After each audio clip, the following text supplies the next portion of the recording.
आगे बढ़ जा, ये है आगे।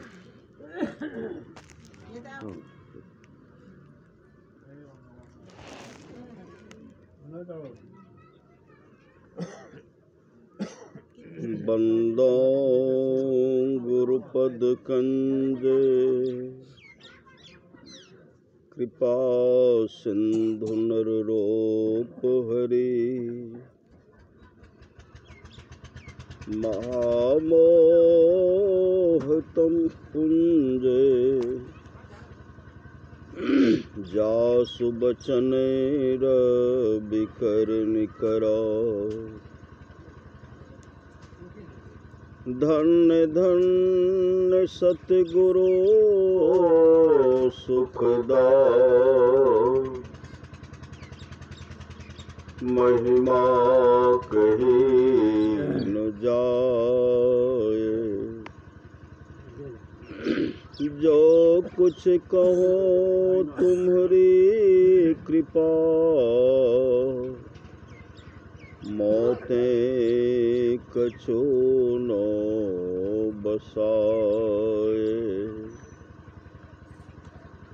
अव्यक्त रूप में प्रातः स्मरणीय अनंत श्री विभूषित परम पूज्य पाद सदगुरु महाराज के चरणों में कोटि कोटि नमन। विशिष्ट गुरुजन, उपस्थित सत्संग प्रेम महानुभावों, माताओं बहनों, सभी के अंदर में बैठे हुए परमात्मा को कोटि कोटि नमन।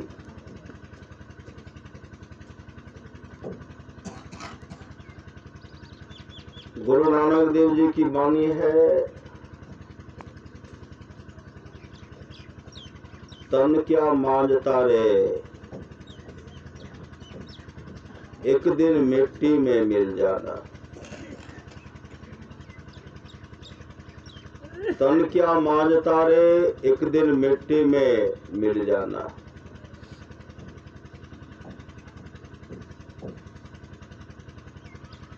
संत सूरदास जी महाराज कहते हैं, जा दिन मन पंछी उड़ गई हैं, ता दिन तेरे तंत्रवर के सभी पात झर गई हैं। तीन नामतन विष्ठा कृमोह नातर खाकर उड़ई हैं। शरीर को जलाने के बाद राख हो जाता है, पानी में सुपुर्द करने के बाद शरीर सड़ता है, गलता है। जीव जंतु भोजन करते हैं, विष्ठा बन जाता है। कब्र में दफनाने के बाद शरीर गलता है, सड़ता है, कीड़े मकोड़े पड़ जाते हैं। संत महात्मा लोग कहते हैं, शरीर के नश्वरता पर हमेशा विचार कीजिए, हमेशा। कभी शरीर से जीवात्मा निकलेगी, इसका कोई ठिकाना नहीं है। आप लोग जानते होंगे गोपीचंद को। गोपीचंद बहुत सुंदर थे, बहुत सुंदर। रात में पानी में गुलाब का ढेर सारा पंखुड़ियां देते थे, इत्र देते थे, तब सुबह स्नान करते थे। शरीर को मलने में कहीं खरोंच नहीं लगे। स्नान कर रहे थे, मां छत पर से देख रहे थे। देखते देखते मां के आंख से आंसू टपक कर गोपीचंद के शरीर पर गिरा। गोपीचंद छत के ऊपर देखते हैं तो मां रो रही है। मां के आंख में आंसू। गोपीचंद दौड़ पड़े। क्यों दौड़ पड़े? मातृभक्त थे, मां का भरपूर सेवा करते। मातृभक्त थे, दौड़ पड़े मां के पास, शरण में लिपट गए, रोने लगे। मां क्यों रो रही हो? गोपीचंद की मां ने कहा, बेटा कोई बात नहीं है। गोपीचंद ने कहा, हे मां, आपके आंख में आंसू और कोई बात नहीं, आंसू का कारण बताओ, मां रोने का कारण बताओ। जब तक आंसू का कारण नहीं बताओगे, रोने का कारण नहीं बताओगे, न स्नान करूंगा न भोजन करूंगा। पुत्र हट के सामने मां लाचार हो गई। मां कहेगी बेटा जितना सुंदर तुम हो, तुमसे विशेष सुंदर तुम्हारे पिताजी थे। आज वो इस संसार में नहीं है, तुम भी नहीं रहोगे मेरे लाल, इसलिए मैं रो पड़ी। गोपी चंद ने कहा मां इस शरीर को सार्थक करने के लिए कोई उपाय है? तो गोपी चंद की मां अमृत कलश भरी उपदेश अपने पुत्र गोपी चंद को सुनाने लगे। गुरु भी तुम्हें पुकार रहे हैं, कर लो नाम अमृत का पान। गुरु भी तुम्हें पुकार रहे हैं, कर लो नाम अमृत का पान है। जन्म मरण से छुट्टी पाकर कर लो अपना चिर कल्याण है। यह कंचन सी काया लेकर तू कब तक जी पाओगे?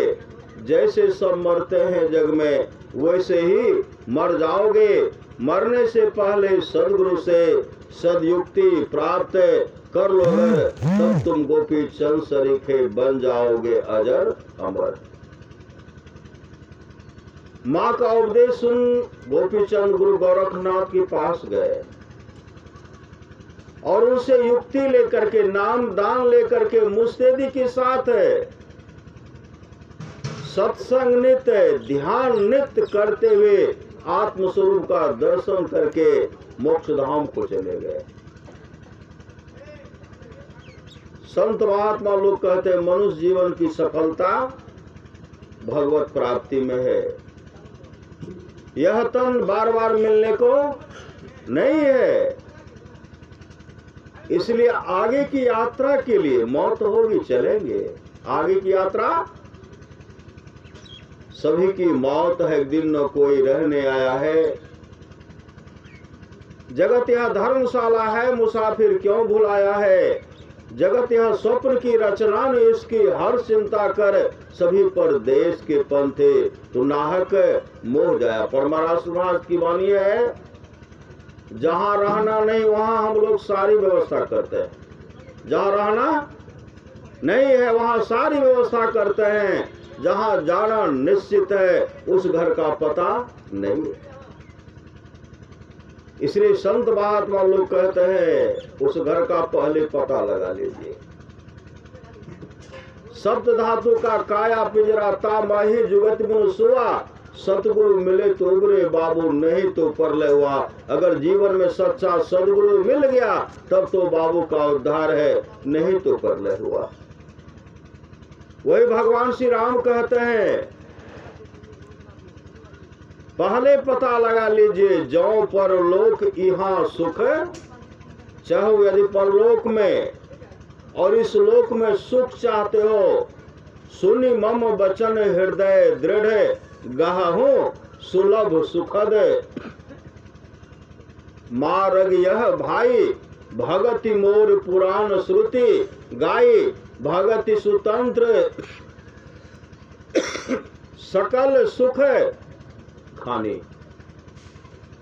बिनु सत्संग नो पावे प्राण। अगर जीवन में सत्संग है तब तो उद्धार है, तब तो कल्याण है, नहीं तो आवागमन के दुख से कोई नहीं बचाएंगे।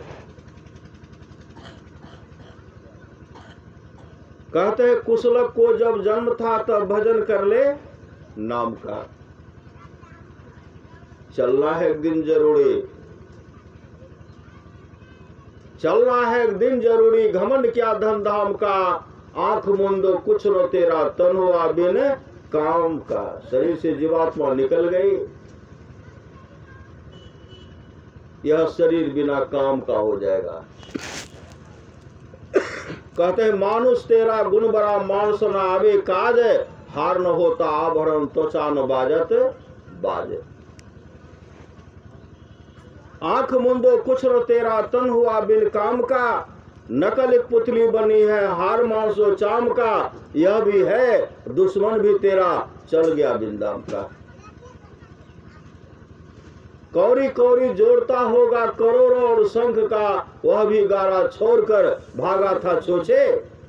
हाथ का नाम बिन सब झोर दुनिया, झोर तुम बिन नाम का, धोबी के घर घर होंगे गाधा, मल ढो शुभ शाम का। अंश ईश्वर कात होकर कर्म करता स्वान का, दास सुमरन ने कहा प्रमाण देकर वेद का। सिकंदर पश्चाताप करके चले गए, नहीं चले गए।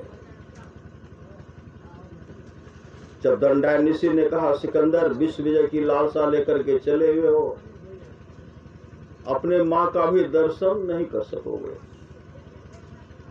सिकंदर जीवन में कभी रोए नहीं थे। जैसे दंडायनीसी ने कहा कि तू अपने मां का भी दर्शन नहीं कर सकोगे, रोने लगे।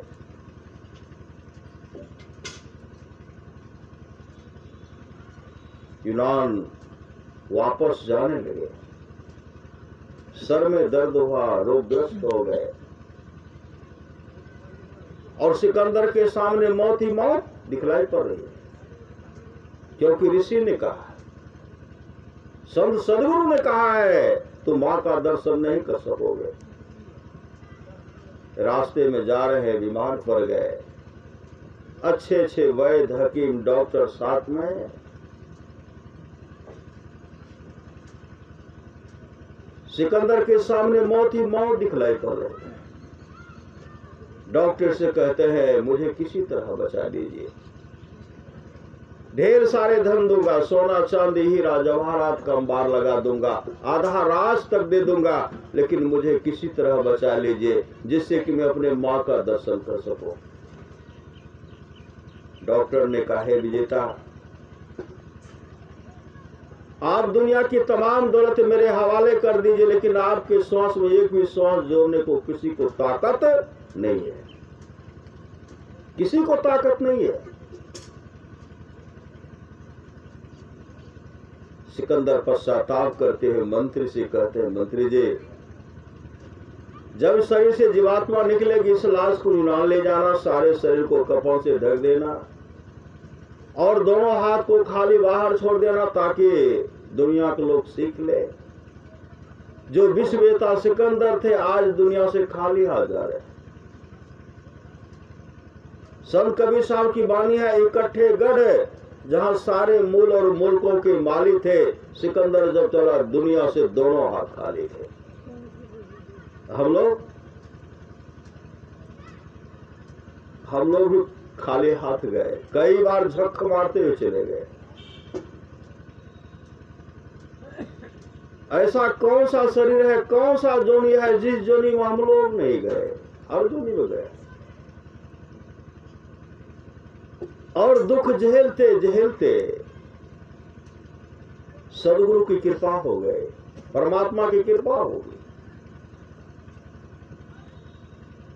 कब हुक करी करुणा नरदेही, कौन कहते, भगवान श्री राम कहते हैं, कब हुक करी करुणा नरदेही, देत ईश बिनु हेतु सनेही, नर तन भव बारिधि कह बेरो, सन्मुख मरुत अनुग्रह मेरो, करण धार सदगुरु दृढ़ नावा। जीवन में अगर सच्चा सदगुरु मिल गया तो परम कल्याण हो जाएगा।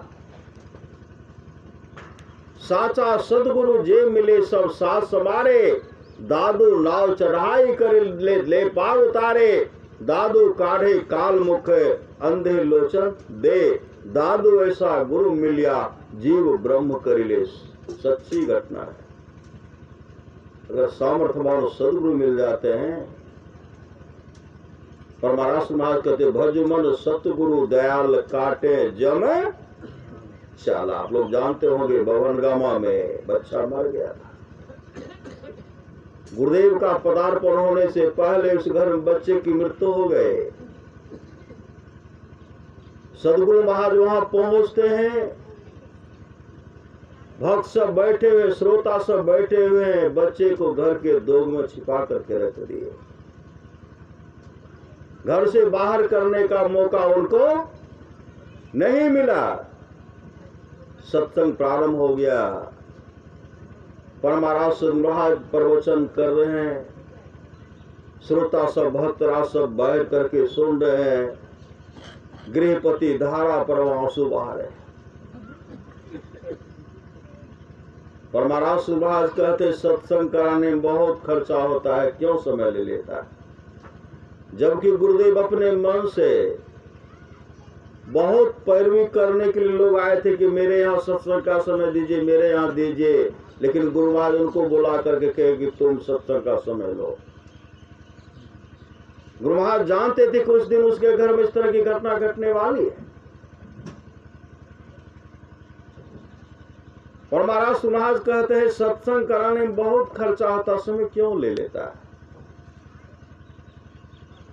अंतर्यामी सदगुरु सब कुछ जानते, लेकिन बीच बीच में पूछ रहे, फिर कहते हैं देखिए वो इस तरह रो रहा है, लगता है इसका बेटा मर गया। उठ करके खड़े हो गए, कहते हाँ मेरा बेटा मर गया। और महाराज महाराज कहते क्या बोल रहे हैं? सब कहते हाँ हुजूर, इनका छोटा सा लड़का था, उनकी मृत्यु हो गई है। और महाराज महाराज कहते हैं बच्चा कहाँ छे यो? कहते हुजूर घर में रखल। गुरुदेव उतरे, फूल ले आगे जब बढ़ते हैं, बच्चे की दादी हुजूर अहां ने जइयो छुआ जेवे। परमाराज सुराज कहते हैं बच्चा जब जीवित रहता है उनके माता पिता कहां से कहां रखते हैं, बच्चे की मृत्यु हो जाती है तो छुआ जाता है, मैं भी एक फूल चढ़ा देता। गुरुदेव गए, एक फूल पर चढ़ाते हैं और कहते बच्चे की मां कहां उठाओ और उसे दूध पिलाओ। श्री सदगुरु महाराज की जय। दुखियारी तो बगल में रो रही थी, उत्तरा की तो सुभद्रा की तरह रो रही थी। जिस तरह सुभद्रा बिलख बिलख करके रो रही थी, उसी तरह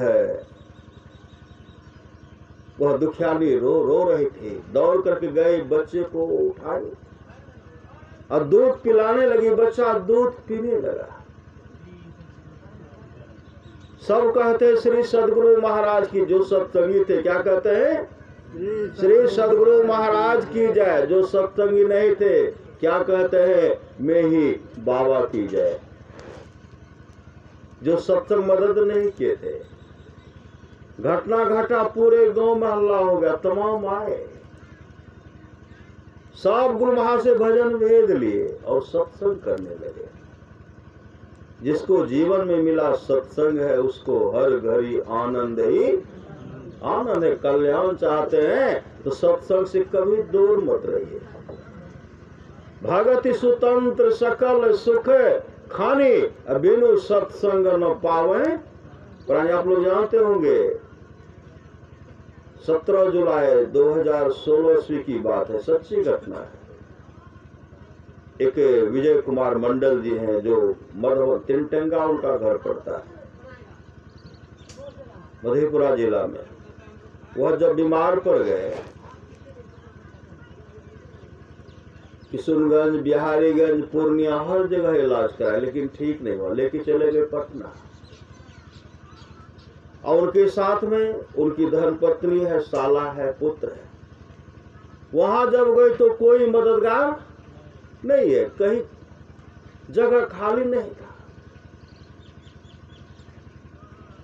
इनके मन में हुआ कहूं हमारी मृत्यु हो जाएगी।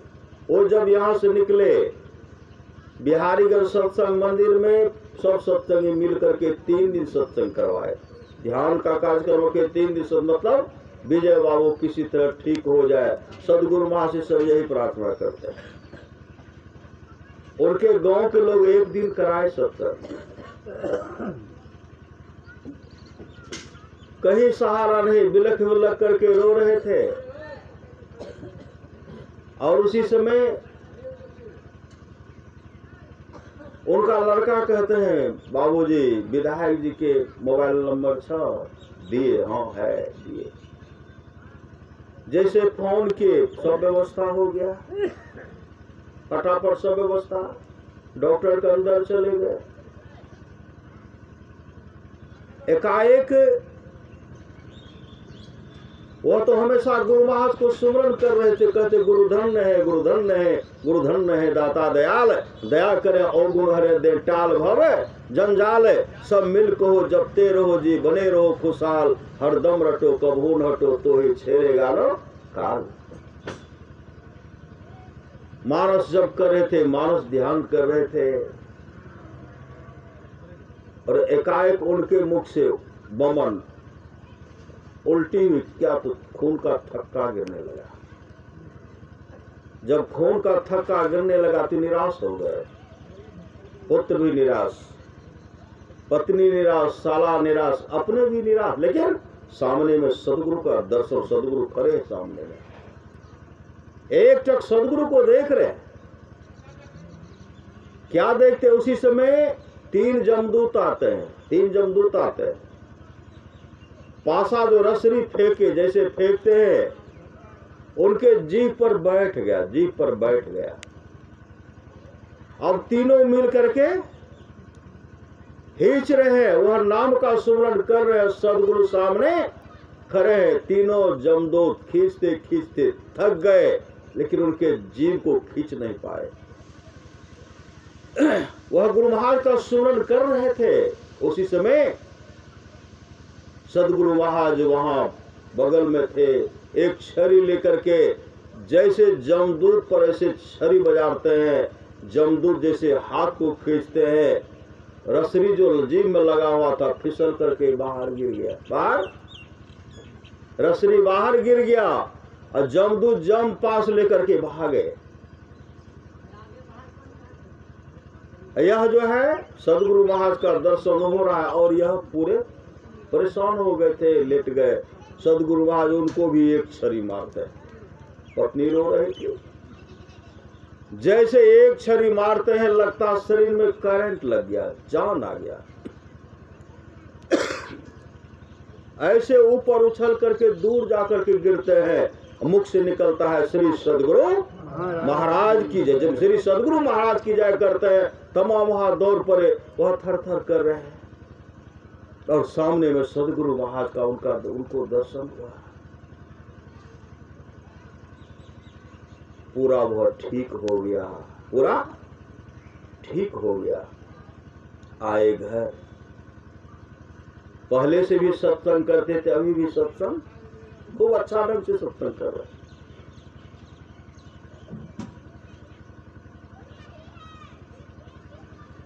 7 दिसंबर को गोपालपुर में त्रिवेणी संगम सत्संग था। वहीं जब गए हमको बोलने लगे, हम 4-5 साल से वहां के खोजे रही, मोबाइल नंबर रहा के हमर मोबाइल चोरी भाग लेने रहे थे, बताने लगे ये मेरे साथ घटना हुआ।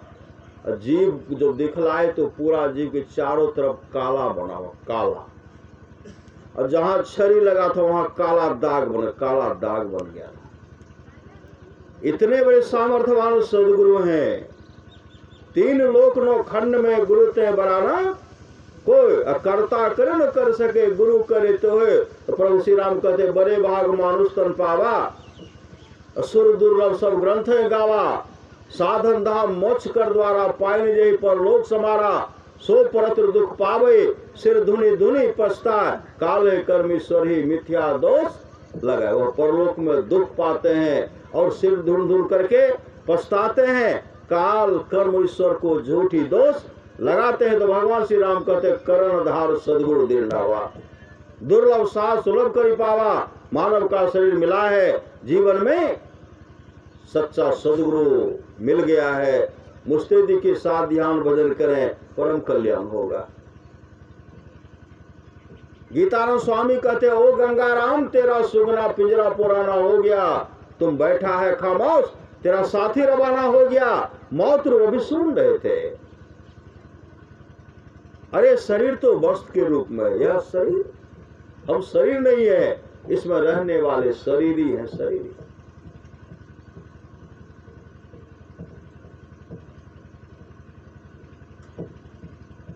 ओ गंगाराम तेरा सुगना पिंजरा पुराना हो गया, तुम बैठा है खामोश तेरा साथी रवाना हो गया। मौत रूपी बिल्ली बैठी है तेरी ताक में, मूड तू पछताएगा, मिल जाएगा जब तू राख में। ओ मुसाफिर कर तैयारी, गाड़ी आने वाली है, तत्काल ही छूट जाएगी। सीटी बजाने वाली है मौत रूपी डाक गाड़ी, जिसमें आएगी के गीतानंद, यहाँ की सारी संपत्ति यही रह जाएगी। रेमन मुसाफिर निकलना पड़ेगा। कहते हम लोग नहीं जाएंगे। जब हम लोग दूसरे का दाह संस्कार करने के लिए जाते हैं, और क्या कहते हैं, हम लोग के मुख से निकलता है बेचारा चला गया।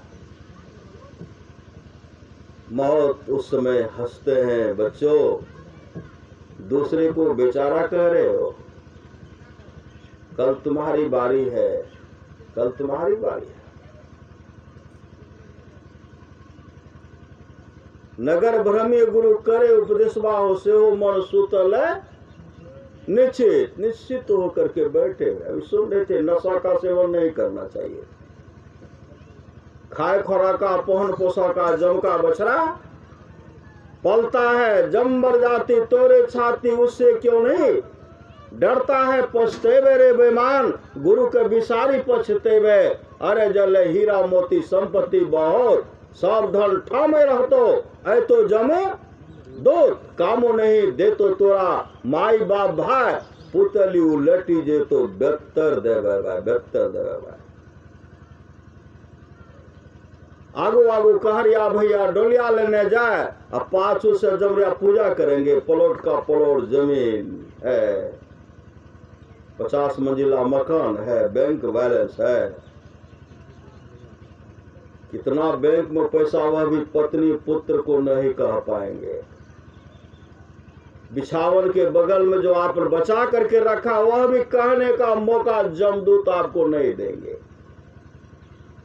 घसीटते लेकर के चले जाएंगे और उसमें चीखेंगे, हे भार्या, हे पुत्र, हे कुटुंबियों, हे सगे संबंधियों, कोई तो मुझे जम फांस से बचाओ। कौन बचाएंगे? गुरुविन कौन मिटावे भवदुख, गुरुविन कौन मिटावे रे, गुरुविन कौन सहाय नरक में, गुरुविन कौन सहाय रे। पाछू से जम रैया गुस्सा डंडा देने जाए, कहत कबीर सुनो हो साधु भाई, अवसर बीतल जाए छो करी ले पे। समय जा रहा, उपाय कर लीजिए। अब की चूक इस बार चूक जाएंगे, अब की चूक माफ नहीं होगी। 2.25 अरब जब बीत जाती है, तब परमात्मा की कृपा होती है।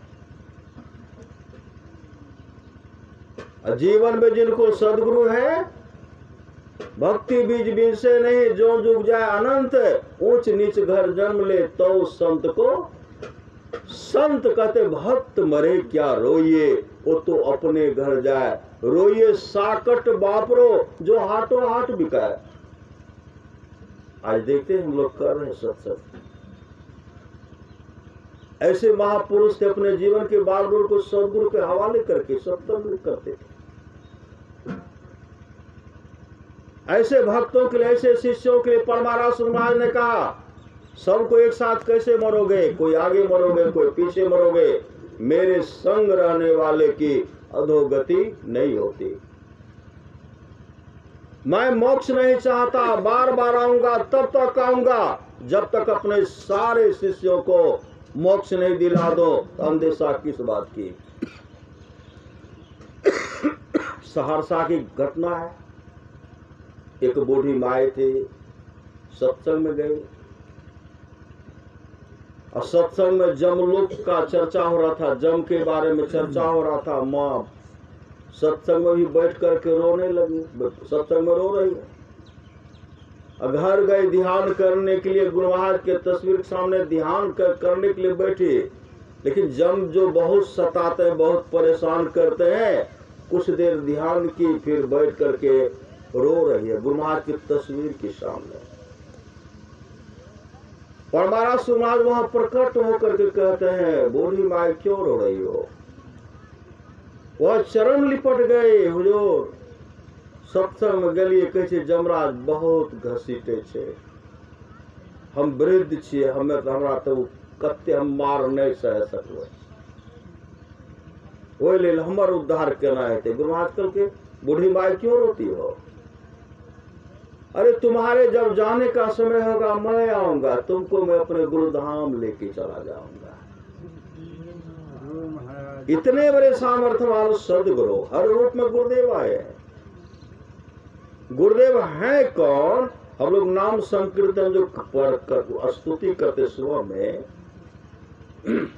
अव्यक्त अनादि अनंत जय अज आदि मूल परमात्म जो ध्वनि प्रथम स्फोटित पराधरा जिनसे कहिए स्फोट है सो है स्फोट वही उद्गीत वही ब्रह्मनाद शब्द ब्रह्म ओम वही अति मधुर प्रणव धुन धार वही है परमात्म प्रतीक वही प्रभु का ध्वन्यात्मक नाम वही है सार सब सत शब्द वही है सच्चेतन व्यक्त वही व्यक्तों में व्यापक नाम वही है सर्वव्यापी ध्वनि राम वही सर्वकर्षक हरि कृष्ण नाम वही है परम प्रचंडनी शक्ति वही है शिव शंकर हर नाम वही पुनि राम नाम है अगुण वही है अकथ गम पूर्ण काम वही स्वर व्यंजन रहित घोष वही चेतन ध्वनि सिंधु अदोष वही है एक ओम सतनाम वही ऋषि सेवित प्रभु का नाम वही मुनि सेवित गुरु का नाम वही भजो ओम ओम प्रभु नाम यही भजो ओम ओम में नाम यही। क्योंकि भगवान कृष्ण अर्जुन से कहा था अर्जुन अब किसी भगवान का अवतार नहीं होगा। अर्जुन रोने लगे, भगवान आप नहीं आएंगे तो हम भक्तों को उद्धार कैसे होगा? बिलख बिलख करके रो रहे हैं। भगवान कृष्ण ने कहा अर्जुन एक ही बार कह दिया अब किसी भगवान का अवतार नहीं होगा। अब मैं इस शरीर में इस रूप का इस तरह का शरीर धारण करके नहीं आऊंगा। अर्जुन जब रोने लगे तो भगवान कृष्ण ने कहा आऊंगा, संत के रूप में आऊंगा, संत के रूप में आऊंगा, उपदेश करूंगा, जो मानेगा जो उसके अनुसार चलेगा उसका इहलोक परलोक दोनों मंगल में होगा, उसका परम कल्याण हो जाएगा।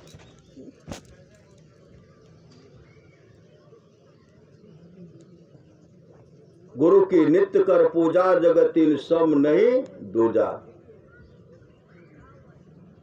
मैं ही को आन नहीं सुझा फकत गुरु ही आधारा है। आप लोग जानते होंगे युवराज भद्रबाहु जो बहुत सुंदर थे, बहुत सुंदर,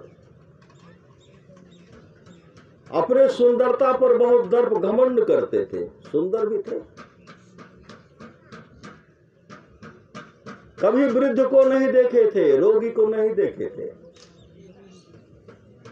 एक दिन की बात है, सुबह का समय था, युवराज भद्रबाहु मंत्री पुष्पकेश के साथ निकले। आगे जब बढ़ते हैं तो जलती हुई चिताओं को देखते हैं। बहुत आदमी घेरे हुए थे, दाह संस्कार हो रहा था। युवराज भद्रबाहु कहते सुकेश वहां क्या हो रहा है? ढेर सारे लोग घेरे हुए हैं। मंत्री पुष्पकेश कहते हैं युवराज मनुष्य मर गया, उनको सब मिलकर के जला करके राख कर रहे। युवराज भद्रबाहु कहते तब कुरूप शरीर होगा, कुरूप, क्योंकि कुरूप को देखे नहीं थे। कुरूप शरीर होगा, रहने लायक नहीं, रखने लायक नहीं होगा, इसलिए जला करके राख कर रहे। मंत्री पुष्पकेश कहते युवराज कितना भी सुंदर सुदृढ़ शरीर हो, जब शरीर से जीवात्मा निकल जाती है 4 दिन वैसे खुले मैदान में छोड़ देने के बाद शरीर की नश्वरता का पता चलता है। शरीर से काफी दुर्गंध होने लगती, काफी दुर्गंध। प्यारा से प्यारा सगे संबंधी भी उनको छोड़ देते हैं। शरीर से दुर्गंध नहीं हो इसलिए ऐसा व्यवस्था किया गया है, शरीर को जला करके राख कर देते हैं, नहीं तो दुर्गंध ही दुर्गंध फैलेगी। युवराज भद्रबाहु कहते हैं सुकेश हमारी मृत्यु होगी? कहा हमको भी जला करके राख कर देंगे? कहा हाँ युवराज हाँ। कहा वापस चलो। घर गए, और जब घर गए तो उस दिन से भोजन करना बंद कर दिए और यही सोच रहे थे बहुत सुंदर शरीर है, शरीर से जीवात्मा निकलेगी, शरीर को जला करके राख कर देंगे। यही सोच रहे थे, भोजन बंद कर दिए, धीरे धीरे काफी कमजोर हो गए। राजा के द्वारा तरह तरह का व्यवस्था किया गया, बड़े बड़े वैद्य हकीम डॉक्टर को बुला करके उनका इलाज कराया गया, लेकिन वह ठीक नहीं हुआ। अंत में राजगुरु को बुलाते, राजगुरु को जब बुलाए गए, राजगुरु जब आए, राजगुरु को समझाते, युवराज इस तरह रहोगे विशाल राजपाट कैसे चलेगा, भावी राजा सम्राट तो तुम बनोगे, विशाल राजपाट है, प्रजा का देख रेख भरण पोषण कौन करेगा, तुम जो इस तरह रह रहे हो, बार बार जो कह रहे राजपाट कैसे चलेगा। डॉक्टर को बात बताते नहीं थे, राजगुरु को कहते हैं, हे गुरुदेव आप तो कह रहे विशाल राजपाट कैसे चलेगा, हम तो यह सोच रहे शरीर से जीवात्मा निकलेगी, इस शरीर को जला करके राख कर दिया जाएगा, जो सुंदर शरीर है राख के रूप में परिणत हो जाएगा, मेरा उद्धार कैसे होगा, वह रास्ता तो बताइए, मेरा कल्याण कैसे होगा। तब राजगुरु कहते हैं, युवराज इसके लिए महाचार्य मतलब पहुंचे हुए संत सदगुरु का आवश्यकता है। तब महाचार्य को बुला करके, संत सदगुरु को बुला करके उनको भजन भेद दिलाए।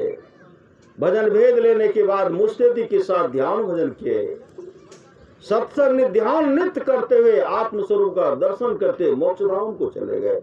इस सत्संग का फल वही भगवान श्री राम कहते हैं, भगति सुतंत्र सकल सुख खाने बिनु सत्संग न पावै प्राणे। शरीर की नश्वरता पर विचार कीजिए। अमर मुनि का उपदेश है, 100 काम को छोड़ करके स्नान करना चाहिए, 1000 काम को छोड़ करके भोजन करना चाहिए, 1,00,000 काम को छोड़ करके सत्संग करना चाहिए।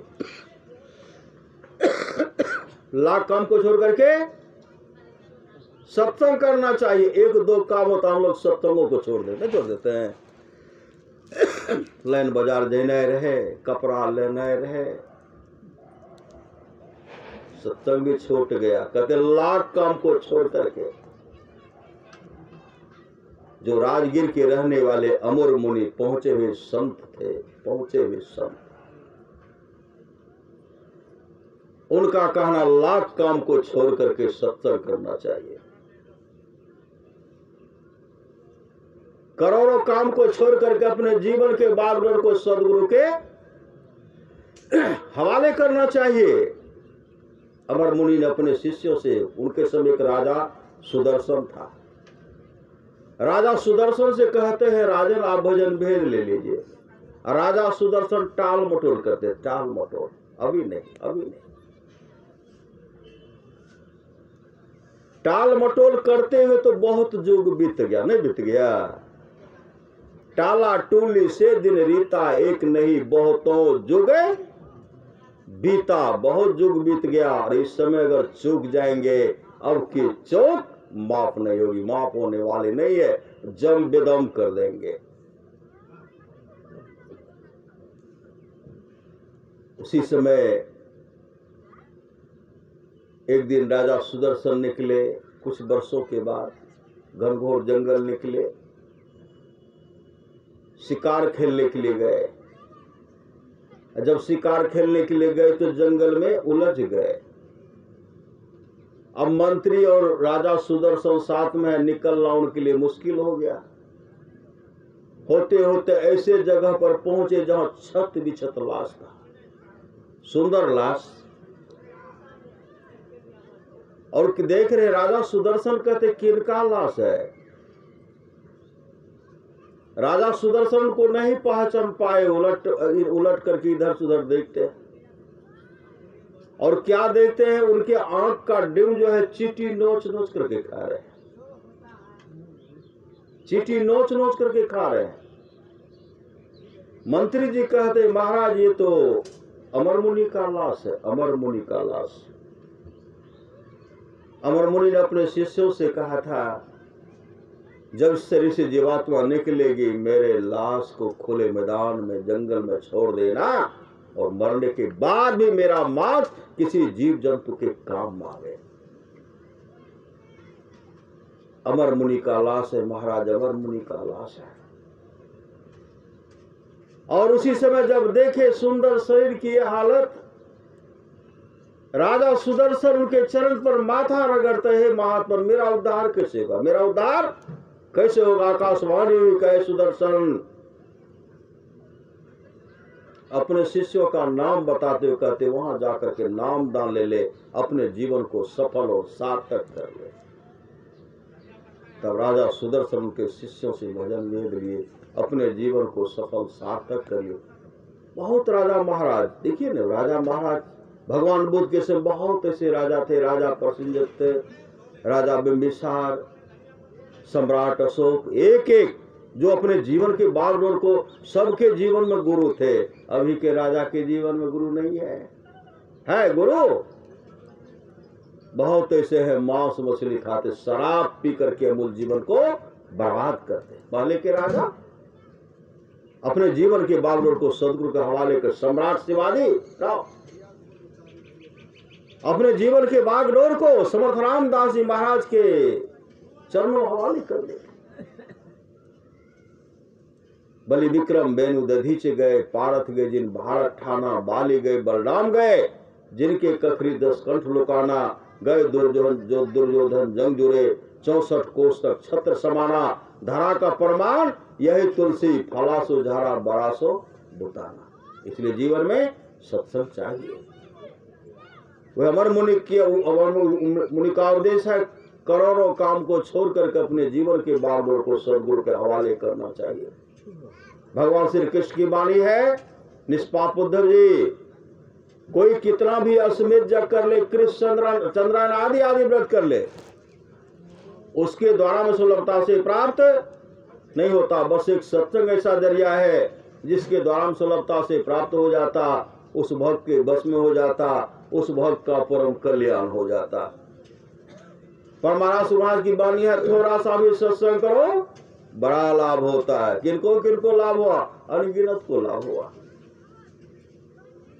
देवर्षि नारद गए नरक लोक, जब नरक लोक गए तो देखते हैं एक विष्ठा का कुंड है, पखाना का कुंड है। उसमें एक प्राणी पड़ा हुआ, सिर नीचे पांव पर, उनको विष्ठा कुंड डुबाते हैं, बाहर करते डुबाते हैं, बाहर करते छटपटा रहे। देवर्षि नारद देख रहे थे। जब वो देवर्षि नारद को देखते हैं, जैसे देवर्षि नारद को देखते हैं, वो अपना मुंह टेरने लगे। देवर्षि नारद कहते भाई तुम तो नरक के कुंड में, वह उसमें भी विष्ठा के कुंड पड़े हो, नाक और मुंह से विष्ठा स्पर्श हो रहा, काफी दुर्गंध हो रही है, मुझ क्यों टेरे हो? नरक के कुंड प्रवाह प्राणी कहते हैं देवर्षि आज मेरे घर पर सत्संग हो रहा है, आज मेरे घर पर सत्संग हो रहा। देवर्षि नारद कहते किस खुशी में? कहा मेरा पोता माँ के पेट में है, सत्संग हो रहा है, जन्म लेगा तब सत्संग होगा, बड़ा होगा तब सत्संग होगा, इसलिए मुझ टेर रहा हूं, अब नरक में रहने को नहीं है। भगवान नरसिंह भक्त प्रहलाद से कहते हैं प्रहलाद किसी भी कुल में मम भक्ता, मेरा एक ही भक्त हो जाता है, वह 100 पीढ़ी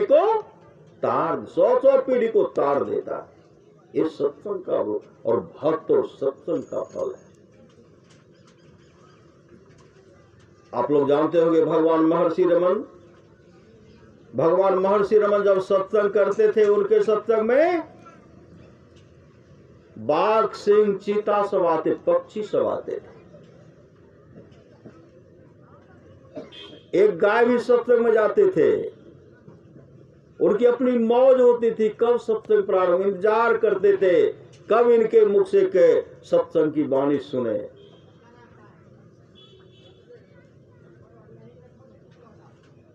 उनके सत्संग में गाय बराबर जाती थी। संजोग से एक दिन गाय सत्संग में नहीं गई।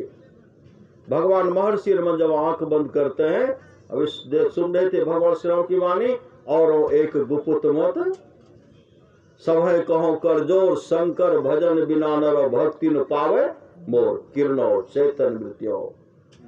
सूरत की धारों को जोड़ कर एकत्र जो करते हैं, जो उनको प्रकाश का दर्शन होता है, शब्द के सहारे अपने मोह आत्मस्वरूप का दर्शन करते हुए मोक्ष धाम को चले जाते हैं। फिर आवागमन के चक्र में नहीं आना पड़ता। उसी समय महर्षि रमन जब आंख बंद करते हैं तो क्या देखते हैं, गाय जो है जंगल में बीमार पड़ गया है। सत्संग समाप्ति के बाद भगवान महर्षि रमन घनघोर जंगल गए। जब घनघोर जंगल गए तो गाय अपने गुरुदेव को देख करके रोने लगी। भगवान महर्षि रमन कहते, गौ मां, आज तुम सत्संग में क्यों नहीं गए? गाय रोकर कहने लगी, गुरुदेव क्या करो, आज मेरे शरीर में काफी पीड़ा है, काफी कष्ट है, काफी बुखार है, इसलिए मैं नहीं जा पाई। भगवान महर्षि रमन कहते, कहो तो तुम्हारे शरीर में जो कष्ट है, पीड़ा है, सबको समाप्त कर दो।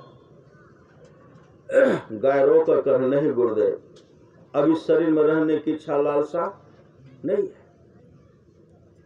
बराबर जो आप के पास जाकर के सत्संग श्रवण किया करती थी, आपका दर्शन किया करते थे, उस पुण्य के चलते अब इस शरीर को परित्याग करोगे, परित्याग करके दिव्य रूप धारण करोगे। अब विष्णु लोक से विमान आने वाला है, विमान पर बैठकर विष्णु लोक को चले जाओगे और भगवान विष्णु की चरण की अधिकारनी बन जाओगे। उसी समय गाय अपने शरीर को परित्याग करके दिव्य रूप धारण करती है, विष्णु लोक से विमान आता है, अपने सदगुरु पर पुष्पों की वर्षा करते हुए विमान पर बैठ करके विष्णु लोक को चले गए। इस सत्संग का फल है। इसलिए परमारास महाराज कहते, थोड़ा सा भी सत्संग करो, बड़ा लाभ होता है। राजा कवास के 21 पीढ़ी तक का राजा नरक में पड़े हुए थे, सब साकर थे, किसी के जीवन में गुरु नहीं था। जब राजा कवास भजन भेद लिए सत्संग करवाए, जैसे सत्संग समापन की ओर जा रहा था, उसी समय स्वर्गलोक से विमान आया। 2100 पीढ़ी तक का राजा जो नरक में पड़ा हुआ था, विमान पर बैठ करके स्वर्गलोक को चला गया। इस सत्संग का फल है। इसलिए थोड़ा सा भी सत्संग करो, बड़ा लाभ होता है। जितना लाभ की बहुत धन के मिलने, बहुत विद्या के पढ़ने से होता है, उतना लाभ सत्संग से होता है। नित्य नियमित ढंग से सत्संग करो, सत्संग से खाली कोई मत रहो। अभी अमृत की वर्षा हुई, अध्यात्म ग्रंथ का सार ज्ञान कह दिया। जिसको याद रहा उसको अमृत मिला, जिसको याद नहीं रहा उस अमृत को खुद याद क्या रहा। सत्संग नित्य और ध्यान नित्य संलग्नता के साथ कीजिए, अपने जीवन में सद्गुरु धारण कीजिए। जिसको याद रहा, दृष्टि योग की नदान माना, जब माना ध्यान दृष्टि योग की क्रिया और नदानुसंधान की क्रिया करे, बहुत बड़ा लाभ होगा। संत कबीर साहब की वाणी है, कोठा के ऊपर कोठरी हो साहब, झलके आधार आकाश हो, वही ऊपर नियक्षर हो साहब, वही गए उतर पार हो। सुखमन घाट के साकर बटिया, हम धनी अलग बयस हो। चंद्र बदन मोरा गया पसिज गेल, नैना से ढहरी परे नोर हो। पी लहो आहो हंसा ऊर्ध्वमुख धार हो, जैसे सामर गाय के दूध हो। गाय काली है, दूध क्या है, उजला। आंख बंद करते हैं, अंधकार, सब अंधकार का दर्शन नहीं कर सकते। अंधकार मंडल में कोई बैठेंगे भी तो भागशाली अंधकार का दर्शन करेंगे। बैठने के बाद तो मन यहाँ से इतना दौड़ तूफान करता है, मन दौड़ यहाँ दौड़ वहाँ, अंधकार मंडल को क्या देखेंगे। जो बैठ करके देख रहे अंधकार मंडल का भी जो दर्शन कर लिए हैं, तम फटे ज्योति भरे, मतलब अंधकार मंडल का छेदन होगा, प्रकाश का दर्शन करेंगे, शब्द के सहारे मोक्ष धाम को चले जाएंगे। पी लहु आहो हंसा ऊर्ध्वमुख धार हो, जैसे सामर गाय के दूध हो।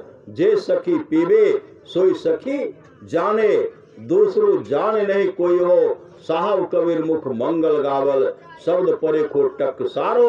अवरी के गौना बहुरी न हो नाव, फिर न मोड़ से अवतार हो। परमारास महाराज पुनः कहते हैं, इसलिए सत्संग कीजिए।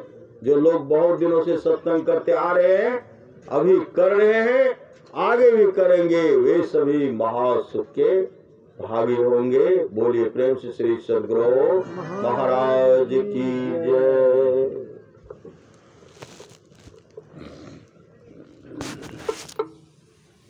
भजन गाइए।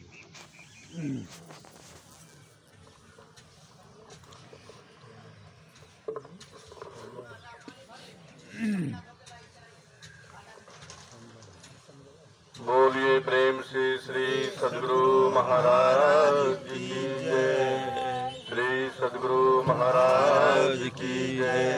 श्री सद्गुरु महाराज की जय।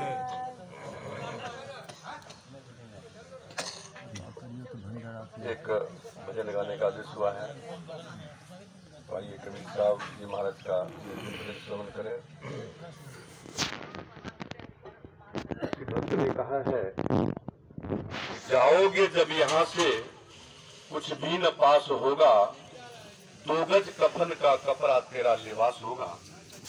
चुन चुन कर